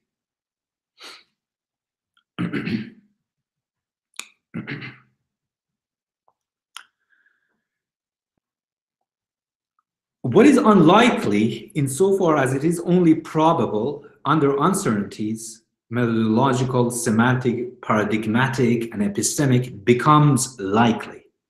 Then what is likely under the same uncertainties becomes plausible.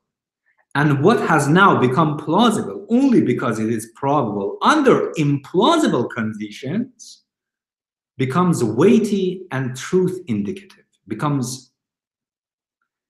gains some gravity. Such is the process through which the Pascal scam is sold to the unsuspecting. And Pascal scam is just, you know, an equivalence, is a probabilistic equivalence of the Pascal wager. Imagine that if God was real, you know, a judgment under uncertainty. You move from uncertainty to implausibility, from implausibility to plausibility, so on and so forth. And then you try to scam other people that if you don't pray to God, you will be banished to hell. Because what if the God was actually real?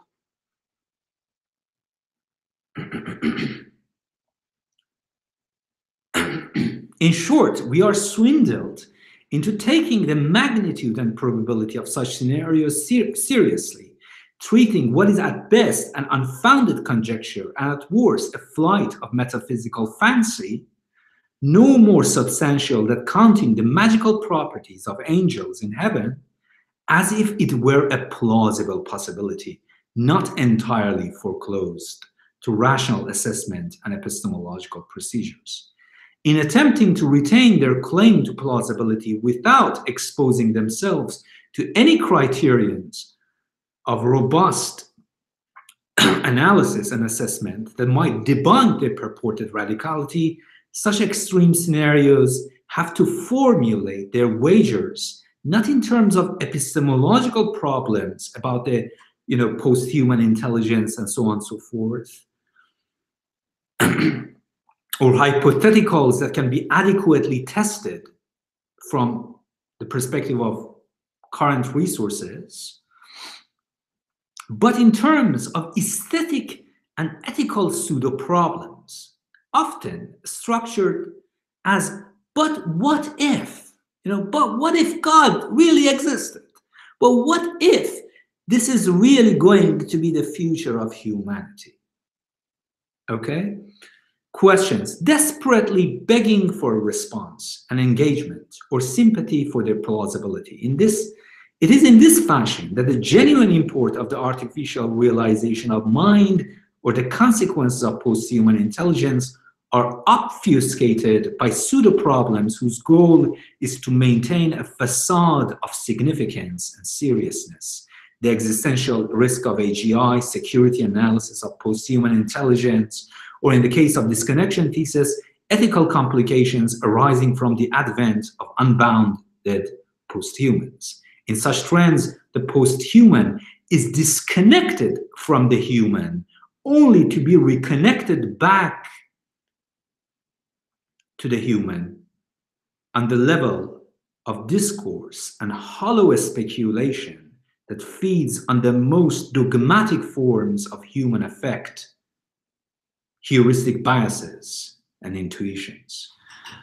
This is the first, this is the, you know, I still have one more point with regard to the critique of Roden's disconnection thesis, but I leave it for the next session.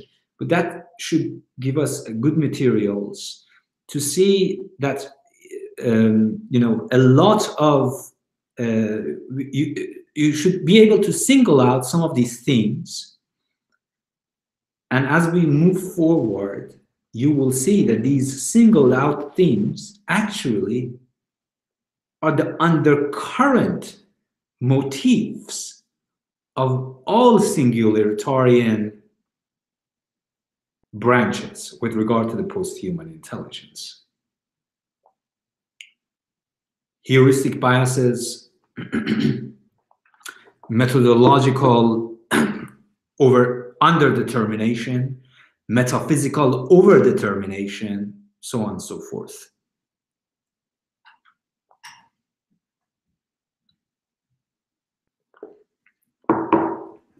Questions before we say goodbye for today? I just posted the themes on the sidebar that you mentioned. Superb, fantastic, fantastic. I think that would be, that's going to be very interesting to charge.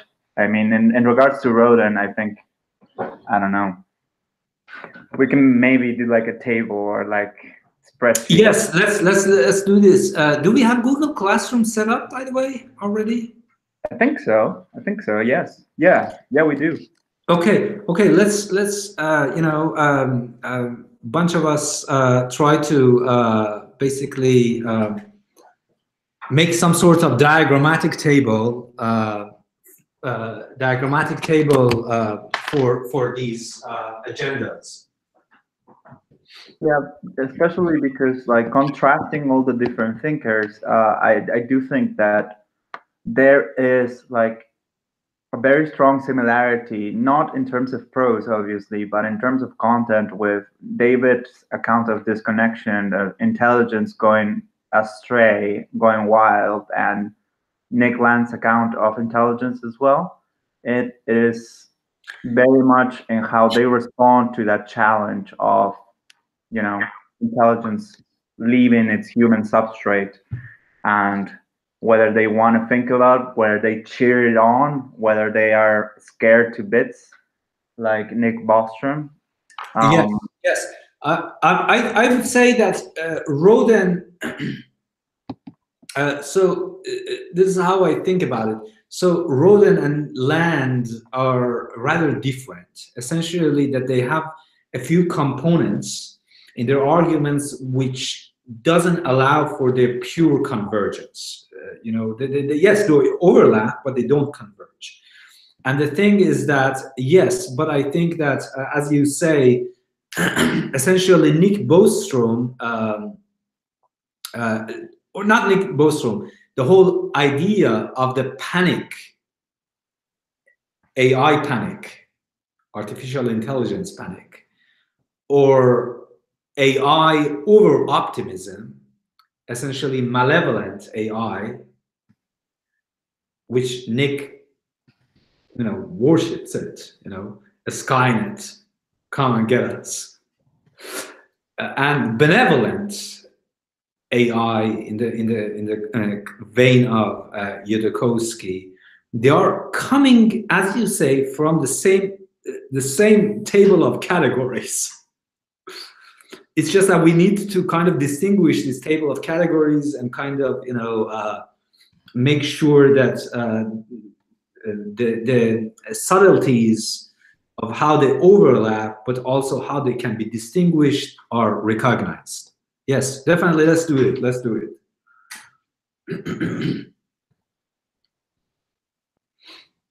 And just posted it on the Google Classroom for everyone to see. And I'm gonna make like I don't know, an Excel spreadsheet with the findings. I think I will rewind a lot of this first session in order to like make concrete notes. Sure. I will definitely put some stuff in. Yeah, that would be fantastic. Essentially, I have you know, a few. I have, I think, 2 or 3 criticisms left. Disconnection thesis, and then also Peter Wolfendale has a fantastic criticism, which I think that is superb, and that comes back to this very idea that, you know, the whole point is that